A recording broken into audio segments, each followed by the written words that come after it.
लीजिए सुनिए जयशंकर प्रसाद की लिखी कहानी बिसाती। वाचन समीर गोस्वामी का है। उद्यान की शैलमाला के नीचे एक हरा भरा छोटा सा गांव है। वसंत का सुंदर समीर उसे आलिंगन करके फूलों के सौरभ से उसके झोपड़ों को भर देता है। तलहटी के हिम शीतल झरने उसको अपने बाहुपाश में जकड़े हुए हैं।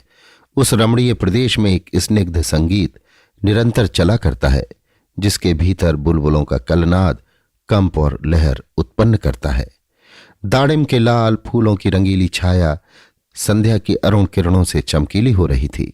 शीरी उसी के नीचे शिलाखंड पर बैठी हुई सामने गुलाबों की झुरमुट देख रही थी, जिसमें बहुत से बुलबुल चहचहा रहे थे।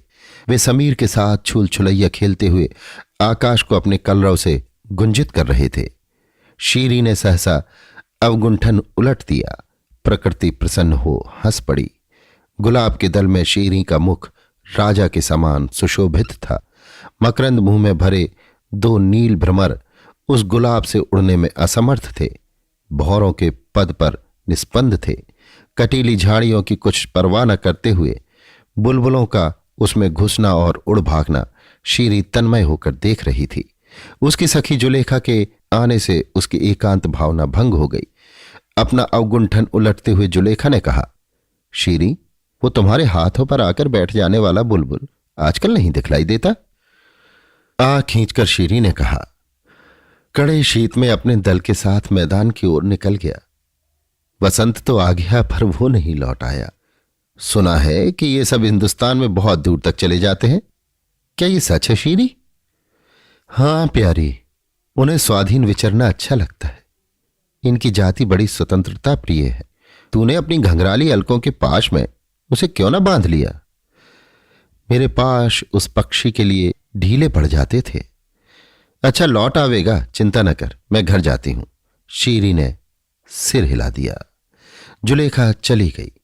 जब पहाड़ी आकाश में संध्या अपने रंगीले पट फैला देती, तब विहंग केवल कलरव करते पंक्ति बांधकर उड़ते हुए गुंजान झाड़ियों की ओर लौटते और अनिल में उनके कोमल परों से लहर उठती। जब समीर अपनी झोंकेदार तरंगों में बार बार अंधकार को खींच लाता, जब गुलाब अधिकाधिक सौरभ लुटाकर हरी चादर में मुंह छिपा लेना चाहते थे, तब शीरी की आशा भरी दृष्टि कालिमा से अभिभूत होकर पलकों में छिपने लगी। वो जागते हुए भी एक स्वप्न की कल्पना करने लगी। हिंदुस्तान के समृद्धशाली नगर की गली में एक युवक पीठ पर गट्ठर लादे घूम रहा है। परिश्रम और अनाहार से उसका मुख विरवण है। थक कर वो किसी के द्वार पर बैठ गया है।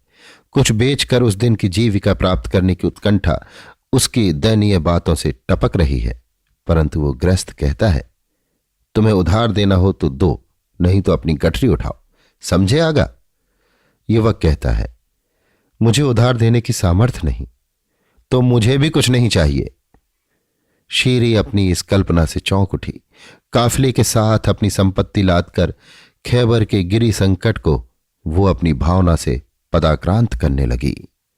उसकी इच्छा हुई कि हिंदुस्तान के प्रत्येक गृहस्थ के पास हम इतना धन रख दें कि वे अनावश्यक होने पर भी उस युवक की सब वस्तुओं का मूल्य देकर उसका बोझ उतार दें। परंतु सरला शीरी निस्सहाय थी।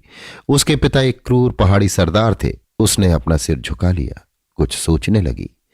संध्या का अधिकार हो गया। कलरव बंद हुआ। शीरी की सांसों के समान समीर की गति अवरुद्ध हो उठी। उसकी पीठ शिला से टिक गई। दासी ने आकर उसको प्रकृतिस्थ किया। उसने कहा, बेगम बुला रही हैं, चलिए मेहंदी आ गई। महीनों हो गए। शीरी का ब्याह एक धनी सरदार से हो गया। झरने के किनारे शीरी के बाग में शबरी खींची है। पवन अपने एक एक थपेड़े में सैकड़ों फलों को रुला देता है। मधुधारा बहने लगती है। बुलबुल उसकी निर्दयता पर क्रंदन करने लगते हैं। शीरी सब सहन करती रही। सरदार का मुख उत्साहपूर्ण था। सब होने पर भी वो एक सुंदर प्रभात था। एक दुर्बल और लंबा युवक पीठ पर गट्ठर लादे सामने आकर बैठ गया। शीरी ने उसे देखा, पर वो किसी की ओर देखता नहीं, अपना सामान खोलकर सजाने लगा। सरदार अपनी प्रेसी को उपहार देने के लिए कांच की प्याली और काश्मीरी सामान छांटने लगा। शीरी चुपचाप थी। उसके हृदय कानन में कलरवों का क्रंदन हो रहा था।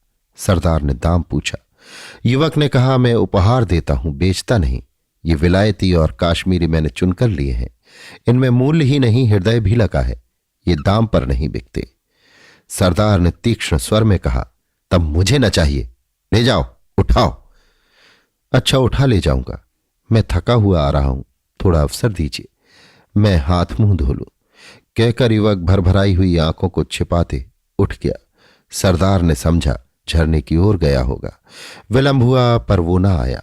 गहरी चोट और निर्मम व्यथा को वहन करते कलेजा हाथ से पकड़े हुए शीरी गुलाब की झाड़ियों की ओर देखने लगी, परंतु उसकी आंसू भरी आंखों को कुछ न सूझता था।